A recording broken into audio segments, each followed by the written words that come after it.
parce qu'on se sent bien dans ce parc. Il est actuellement 9 h du matin. Il fait bon. Donc là, je me dirige direction Émile-Nounou pour prendre le bateau. On va aller à l'île des Princes. Ça fait super longtemps que je rêve de visiter ce petit bout d'île, cette île en fait. Donc pour ceux qui ne savent pas, c'est une île qui se situe à 1 heure d'Istanbul et elle appartient à cette même ville, donc Istanbul. Donc c'est vraiment génial. C'est une ville c'est une île en fait qui n'est pas motorisée, il n'y a pas de voiture là-bas, donc ça va être spécial. Je pense que c'est un monde à part là-bas. J'ai vraiment hâte. En tout cas, j'espère que vous allez kiffer cette vidéo. Là, je me trouve au parc d'Istanbul, juste à côté du palais Topkapi. Regardez-moi cet environnement juste incroyable. Et franchement, je peux vous dire que le matin, avec personne, c'est quelque chose d'exceptionnel. C'est un autre monde. Parce que moi, quand j'y suis allé juste hier, il y avait du monde et c'était même pas la même sensation en fait. C'est pas aussi agréable que maintenant.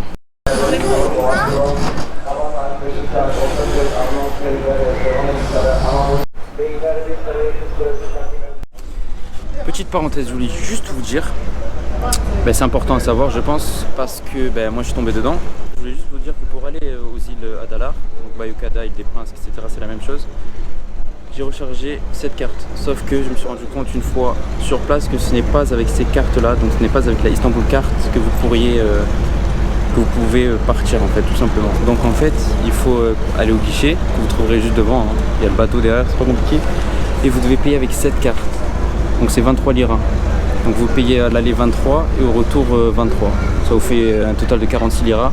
Mais c'est avec ces tickets là que vous pouvez partir, pas avec la Istanbul carte. Donc c'est bon à savoir parce que moi je savais pas. Mais bon, après la Istanbul carte elle va vite être rentabilisée, hein, parce que ici je peux vous dire qu'il y a tellement de choses à faire que le tram et le métro c'est très important. Je suis actuellement sur le bateau, je peux vous dire, qui fait que tanguer. C'est vraiment incroyable. En plus il est super grand, donc c'est assez étonnant, mais bon. Donc là petit à petit nous quittons le Bosphore pour rejoindre la mer Marmara. Donc là je peux vous dire qu'au niveau des vagues ça fait un peu peur. J'espère qu'elle n'ait pas agité la mer, parce que le mal de mer moi je l'ai assez rapidement. Le transport nous a pris plus de 2 heures. Le bateau dessert 3 destinations juste avant d'arriver à Adalar. La première, Kadikoy, quartier situé sur la rive asiatique. Ensuite, la première île des Princes, Kinalyada. Ensuite, Heybeliada, pour enfin terminer à Adalar, là où je suis arrivé. Ça y est, je suis enfin sur terre, je peux vous dire que ça fait super plaisir. Donc c'est l'entrée sur l'île. Là c'est blindé parce que c'était les touristes qui étaient avec moi sur le bateau. L'entrée elle se présente comme ça, donc c'est assez animé quand même. Il y a des restos un peu de partout. Là-bas vous pouvez voir un tout petit marchand de fruits et légumes. Franchement, c'est assez agréable de se promener ici. Pour l'instant les premières impressions sont assez cool.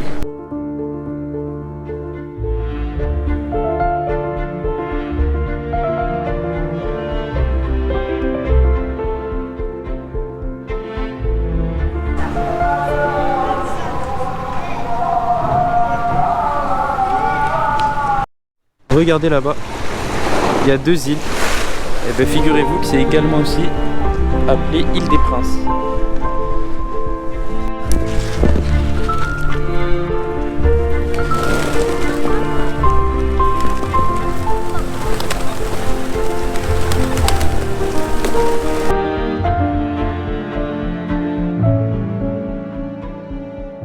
Qu'est-ce que je suis content d'être ici. Je suis actuellement à l'île des Princes. Nous sommes bien arrivés, alhamdoulilah. J'ai pas beaucoup filmé dans le bateau parce que c'était vraiment très agité. J'ai pas l'habitude de voyager dans des mers aussi agitées.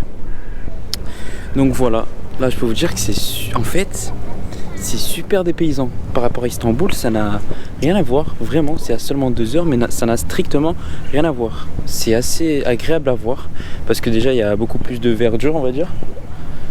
Et les maisons, elles ont un autre style. Elles ont un autre style complètement. C'est vraiment spécial. Il y a une ambiance spéciale ici. Il n'y a vraiment personne. C'est-à-dire que là, tout à l'heure, on allait voir des restaurants et tout. Bon, il y a des gens qui travaillent, hein, il y a des petits restos, mais il n'y a personne. Ou alors, il doit y avoir 1 ou 2 personnes. Et ça, c'est à chaque resto. Et c'est assez space, je trouve. En tout cas, je suis content d'être ici. J'espère qu'on va kiffer ensemble. Je peux vous dire que les vélos ici, ça coûte pas très cher. Donc, pour 1 heure, vous pouvez louer des vélos pour 15 liras, donc équivalent d'1 euro tout pile actuellement. Donc ça vaut le coup, sachant que l'île est quand même assez grande.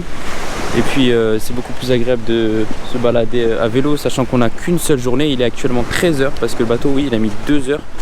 Donc c'est assez long. Donc on n'a plus de temps à perdre clairement.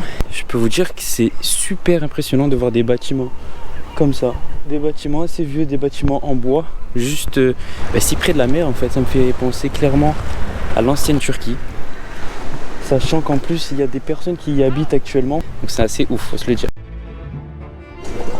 Donc là il y a la rive asiatique d'Istanbul qui est juste en face. Les bâtiments sont super nets en fait. On les voit, franchement à l'œil nu on les voit tellement bien, c'est super impressionnant. Et je peux vous dire que le spectacle est juste magnifique. Il n'y a pas beaucoup de touristes et ça me fait clairement du bien parce que Istanbul, je kiffe cette ville. Mais je peux vous dire qu'avec les touristes, c'est beaucoup moins charmant tout d'un coup et c'est tout à fait normal. Je peux dire ça pour n'importe quelle ville, attention.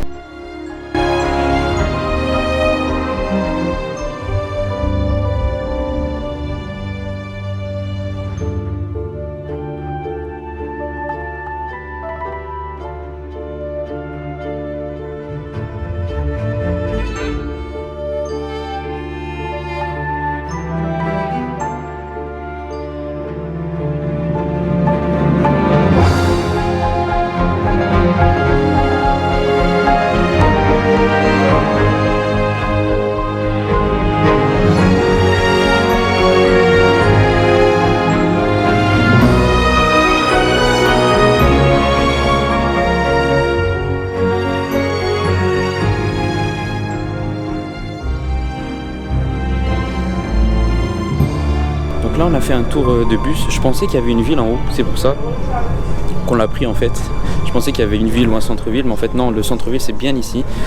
Et donc ce qu'on a fait, c'est vraiment un tour de bus, donc un tour de l'île on va dire. Et le tour il a duré je pense une vingtaine de minutes et on a payé 18 télé, l'équivalent de 1,20€, je crois, pas plus. C'est cool, c'est agréable pour un peu connaître l'île. Franchement c'est assez dépaysant, ça fait super plaisir, il y a beaucoup de verdure. Je l'ai dit mais je le répète parce que Istanbul c'est pas ça, il y a trop de monde là, on est vraiment tranquille. Je peux vous dire que visiter cette île c'est assez fatigant parce que mine de rien, elle est assez grande. Donc voilà, on s'est arrêté pour manger. Ce que je voulais vous dire c'est que j'ai constaté qu'ici c'est un havre de paix. Dans le sens où déjà il n'y a pas beaucoup de personnes, ça doit être un village où tout le monde se connaît. Et en plus je vois qu'il y a des... Tout à l'heure par exemple il y avait l'Aden, donc l'appel à la prière. Il y avait une église juste à côté. Donc il y a eu des musulmans qui rentraient prier, des chrétiens qui rentraient aussi prier également. Et tout ça dans la joie et la bonne humeur, en tout cas sans a priori je pense, et ça fait plaisir. Ça fait plaisir parce qu'en vrai on est tous des humains, chacun sa religion, mais la cohabitation est parfaite pour l'instant ici. Et puis même je trouve que les chats vivent avec des chiens. J'ai vu une maison où il y avait des chiens et des chats, enfin un chien et un chat. Et tranquille, le chat dormait, le chien regardait autour de la maison. C'est vraiment très très impressionnant. Aussi une information très importante pour circuler dans cette île, c'est très simple. Vous avez 3 moyens de transport. Il y a le petit bus que j'ai pris en fait, il y a les vélos et il y a les transporteurs. J'en profite aussi pour vous dire que le prix des vélos ici c'est vraiment pas cher. Après faut pas prendre les vélos à la place où vous êtes descendu du port parce que là c'est beaucoup plus cher. Si vous écartez un tout petit peu, vous marchez 5 minutes, vous allez tomber sur des prix assez raisonnables parce que ils proposent 1 heure de vélo pour 15 liras, donc 1 euro. 1 euro et vous avez 1 heure de vélo, vous faites ce que vous voulez, vous faites le tour ou vous visitez un peu l'île en échange d'une carte d'identité ou d'un permis de conduire. C'est normal en gage de garantie. Donc il faut savoir que c'est assez facile de se repérer. Il suffit seulement de suivre les bandes bleues qu'il y a sur les axes routiers et puis vous allez faire le tour de l'île sans vous perdre et c'est assez agréable et assez bien pensé finalement. C'est clairement une ville piétonne, assez originale, assez surprenant, même si je le savais déjà. Une fois sur place c'est assez différent. Donc les seuls véhicules autorisés c'est en général pour de la marchandise, les ambulances, la police et les moyens de transport. Par contre il faut que je vous avoue un truc, je m'attendais à voir des chevaux avec des carrosses. Sur internet on en voit beaucoup. Là je sais pas du tout pourquoi ils y sont pas. Peut-être qu'il fait trop froid, peut-être que c'est que l'été, je sais pas. Mais bon, ça reste tout de même assez agréable.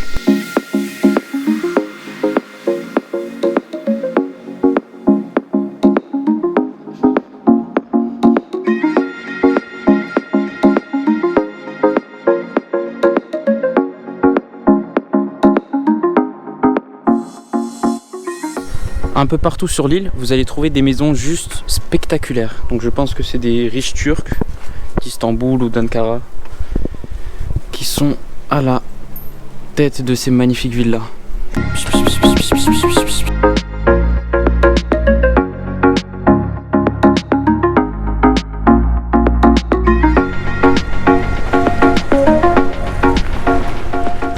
On va clôturer la vidéo ici, juste devant cette magnifique plage privée qui est abandonnée maintenant. Regardez-moi cette maison, c'est rempli de surprises l'île des Princes, c'est juste magnifique. Il y a une identité tellement forte, c'est aberrant. Là, je suis avec un petit pêcheur qui habite ici. Bon, il n'a pas sauté à être filmé, on a parlé, il m'a dit que je pouvais pêcher avec lui pendant l'heure qui me reste avant mon départ à Istanbul. Donc j'ai 1 heure, je vais pêcher avec lui, c'est génial.